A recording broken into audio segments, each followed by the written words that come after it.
अब हम स्टडी करेंगे predetermined motion time system. ये predetermined motion time system है क्या, इसको हम समझते हैं।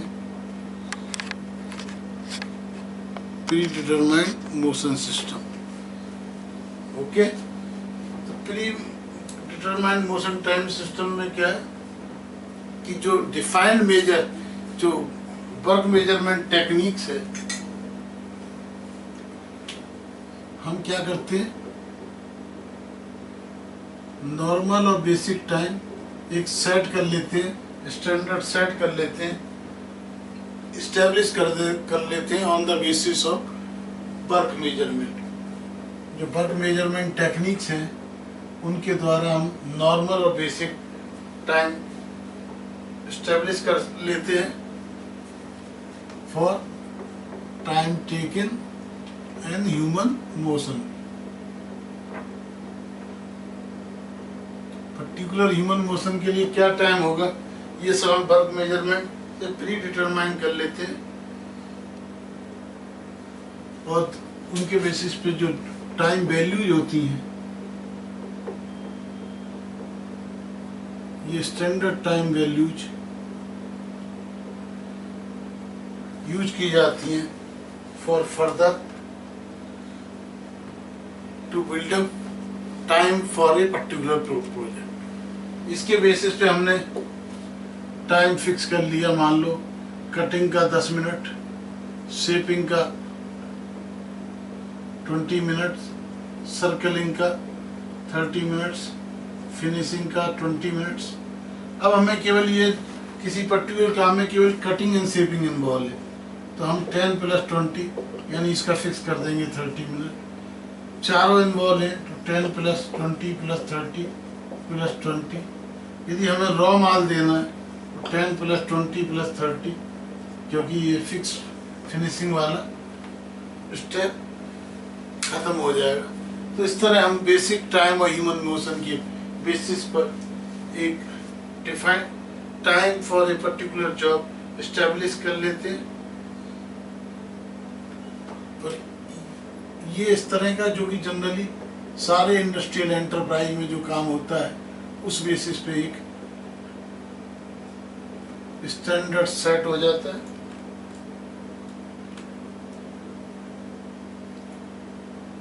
Okay,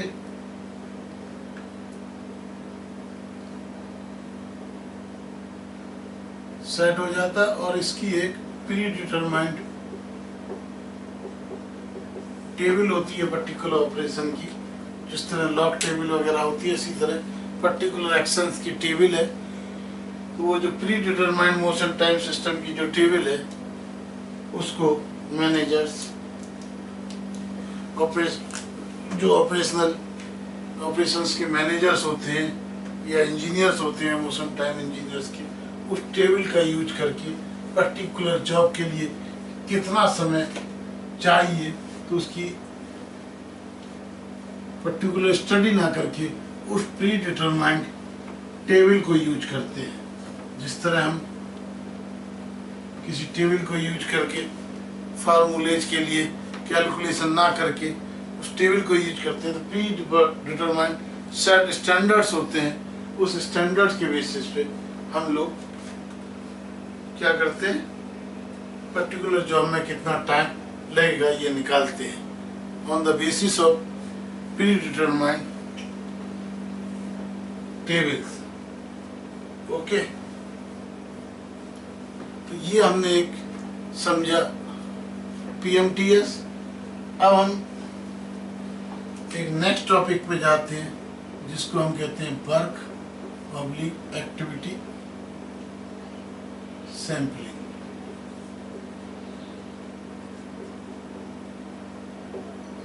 वर्क/एक्टिविटी sampling.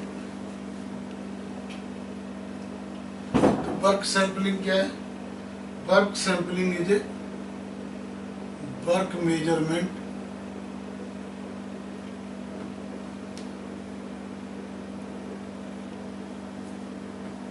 Technique. Work measurement technique,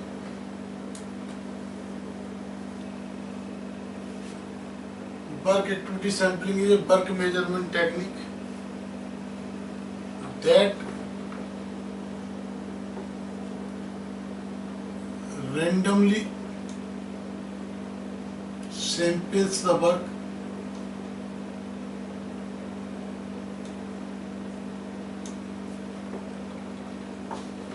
हमारे यहाँ काम कर रहे हैं राम, श्याम, नरेश, महेश, ये सब हमारे यहाँ काम कर रहे हैं। हम किसी प्रकार का कोई काम रैंडमली सेलेक्ट करते हैं पीरियोडिकली इंटरवल पर, किसी पीरियोडिकल इंटरवल पर हम राम का, श्याम का, महेश का, उनमें से किसी एक का वर्क सेलेक्ट कर लेते हैं। थर्सडे को अचानक हमने देखा श्याम कितने आइटम 8 घंटे में बना पाता है। किसी दिन हमने नरेश का सेलेक्ट किया रैंडमली, कोई स्टैटिस्टिकल टेक्निक नहीं, रैंडमली सेलेक्ट किया।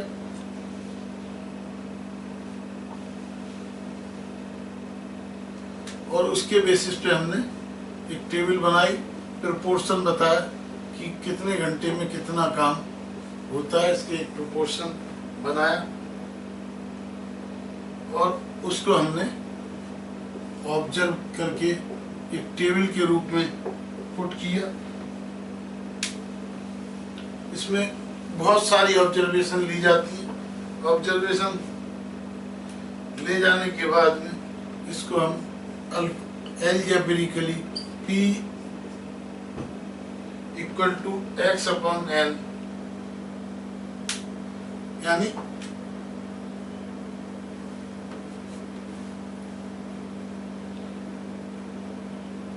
number of observation of activity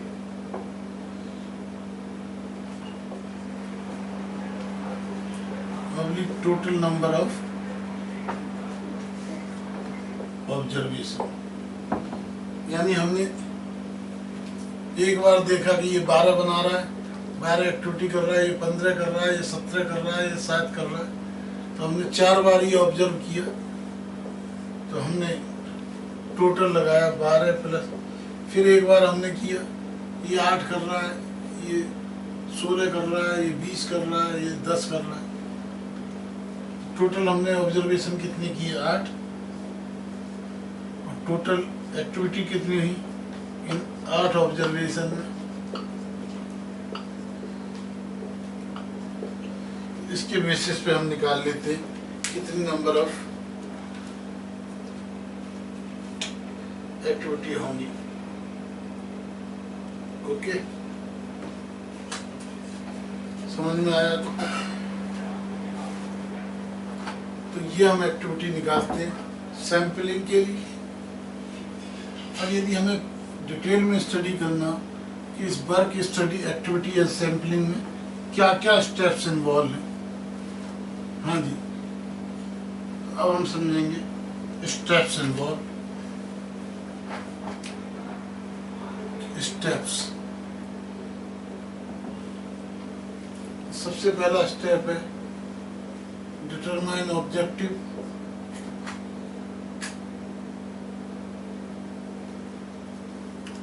पहले ऑब्जेक्टिव डिटरमाइन करेंगे, फिर प्लान करेंगे,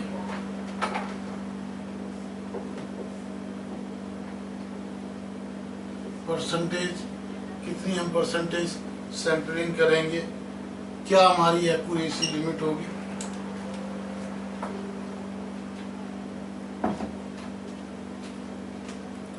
और एस्टिमेशन ऑफ नंबर।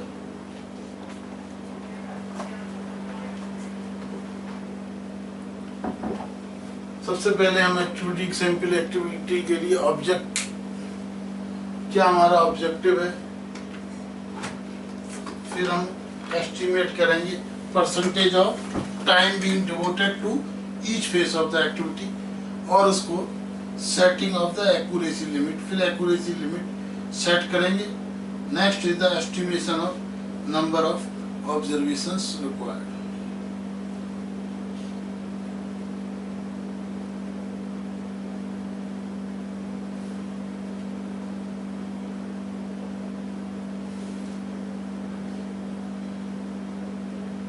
उसके बेसिस पे हम सेलेक्ट करेंगे कि जो स्टडी पीरियड है उसकी लेंथ क्या होनी चाहिए।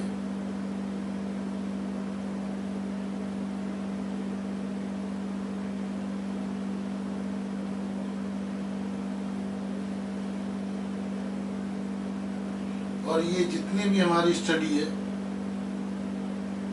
इसकी हम प्रोग्रामिंग करेंगे, कितने programming of the number of recordings और number of readings over this period.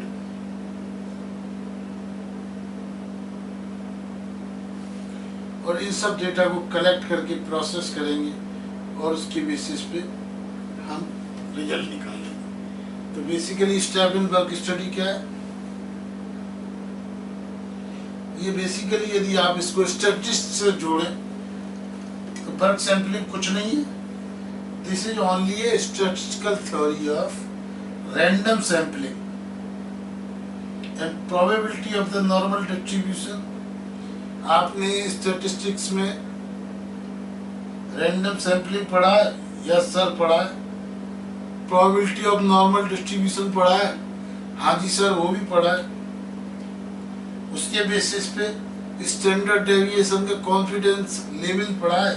हाँ जी सर स्टैंडर्ड डेविएशन तो पढ़ा है और साथ में कॉन्फिडेंस लेवल भी पढ़ा है। तो उन सारी हम सैंपलिंग की टेक्नोलॉजी के लिए जितनी स्टैटिस्टिकल थ्योरी हैं, रैंडम सैंपलिंग की थ्योरी है, प्रोबेबिलिटी ऑफ नॉर्मल डिस्ट्रीब्यूशन की थ्योरी है,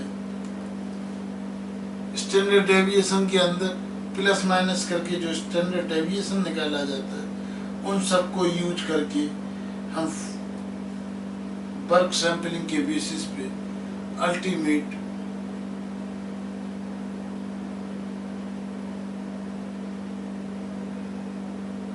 प्लान करेंगे और उसके बेसिस पे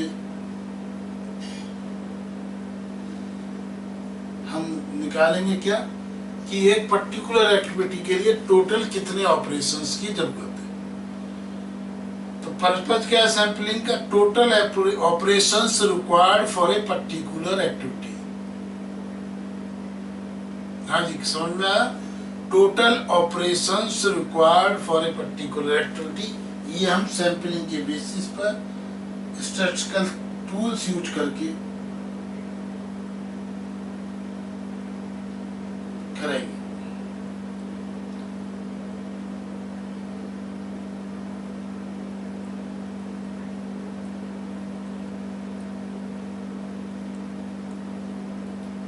हाँ जी बात समझ में आती है?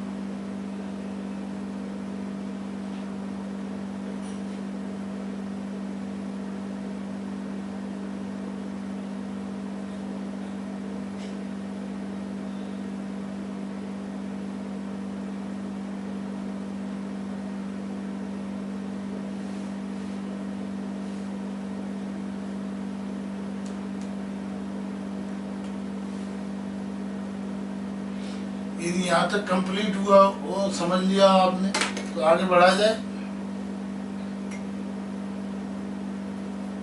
ये बहुत ही इम्पोर्टेंट कंसेप्ट हम पढ़ेंगे लास्ट में, दैट इज फोरकास्टिंग।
ओके चलो ठीक है, तो हम फोरकास्टिंग करते हैं नेक्स्ट लेक्चर में।